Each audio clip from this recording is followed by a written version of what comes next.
Hey there, everybody. So we made it to the top of the climb. It was 3 pitches, and now we're getting ready to rappel down. The first step to rappelling down is setting up some sort of tether to attach yourself to the anchor and any subsequent anchors you have going down, as well as we can also double that as an extension for the rappel to make everything a bit more streamlined. The first thing you want to grab is a double length sling, or anything longer than that would work as well. And then there are a number of different ways to make a rappel tether. I'm going to go with my usual way I do it. First, I'm going to girth hitch these 2 points. Going through your belay loop would also be acceptable. And from here, I'm going to sort of try to keep the twists out of it, but they are going to work their way in. I'm going to find a little bit, fold it over, and just do an overhand on a bite. Notice how I tied both strands with that overhand on a bite. If you do it only one, capturing one, then it'll be a slip knot. So this shouldn't really go anywhere if you tug on it. Now, I use the same carabiners along with my ATC.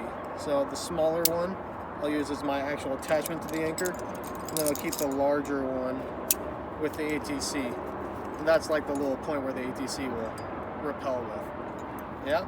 And then I can always clip this back here to get it out of the way while rappelling.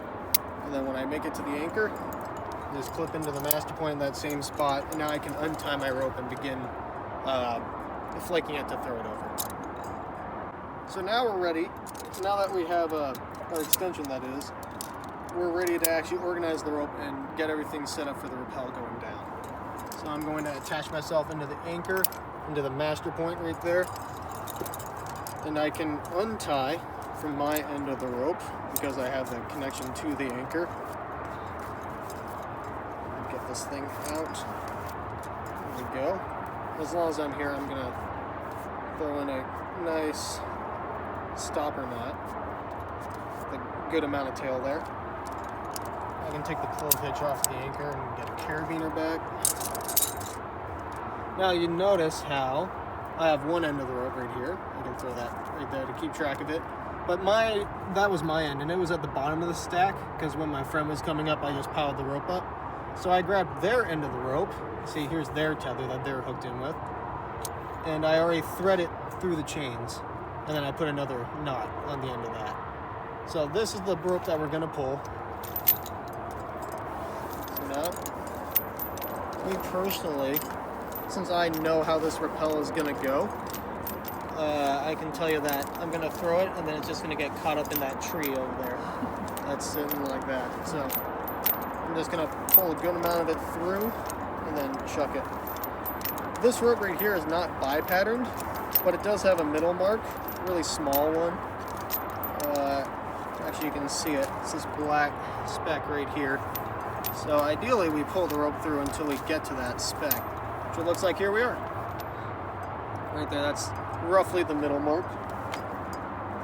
At this point,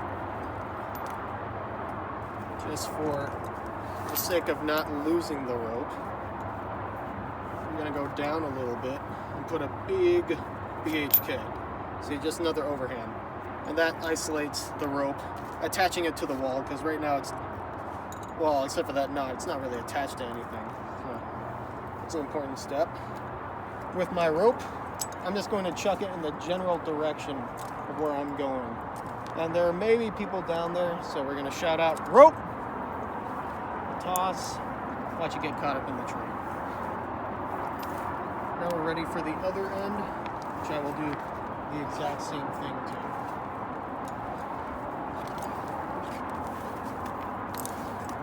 Let's gather up. You don't exactly have to gather up a full 30 meters or however long the rope is. You just sort of have to gather up a good amount to get, and then you can chuck the rest off. There you go, there's the end. Same thing as before. Rope! And down it goes. Alright, so moving back to this point, what I'm going to do at first is I'm actually going to load up my friend's belay device first.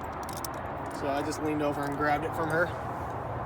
And then this can be kind of tricky to deal with the weight of the rope while you load up your ATC. So a nice trick you can do involves something on the back of my harness. Well, it's annoying to get to right now. Your third hand.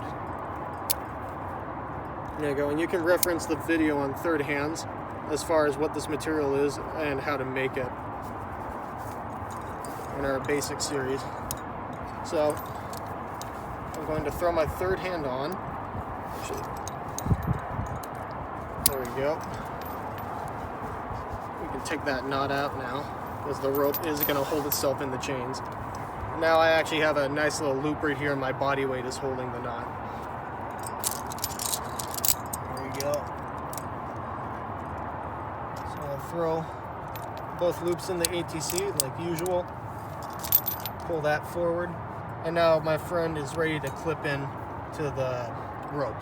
Now that has a couple advantages, putting their ATC in first. One is you can check to make sure everyone's done everything correctly, and it helps catch any mistakes. Two, and the sort of bigger one, is I can, if one of the knots falls out of the end of the ropes, and let's say somehow they manage to get a little offset, like this far apart, if I ended up rappelling off of one end of the rope, because of this device in here, it fixes each line, so I won't die or get hurt. No. So that's why a lot of guides nowadays are really trying to get people to preload for those two main reasons. As well as if you're ever with someone who's less experienced than yourself, and they may possibly screw this up, it's a very useful system to know in that case. So at this point, I'm just about ready to go down. I'm gonna pull myself up. I'm gonna sit back on that auto block if I can, or I can pull it to make sure that's actually holding my weight. I'm going to pull out my belay gloves right here, which I should have had on from the start.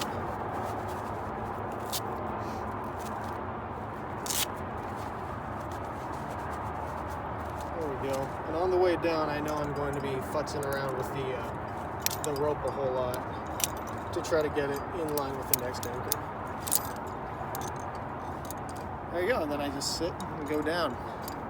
On your way down, when you're using your third hand, which is clipped to your belay loop, by the way, by virtue of the extension, a good trick you can do is, instead of holding it down and pushing it, is we're just going to depress it so that way it actually doesn't grip the rope. So what I usually do is right hand down below, or like if I'm leaning to the left side of the rope, I'll have my right hand down below and left hand above, or the other way is other way with the hands. And I just push I have my hand above, and I push the auto block down with that hand. If it's loose like this, it won't engage. If I do want it to engage, I'll let it sort of work its way up the rope, and maybe sometimes I'll pull it a bit to get it tight around the rope. And then at that point, that's when the friction hitch is engaging. So that's just something that takes practice. It also does make a difference what diameter rope you're using. But anyway, going down the cliff.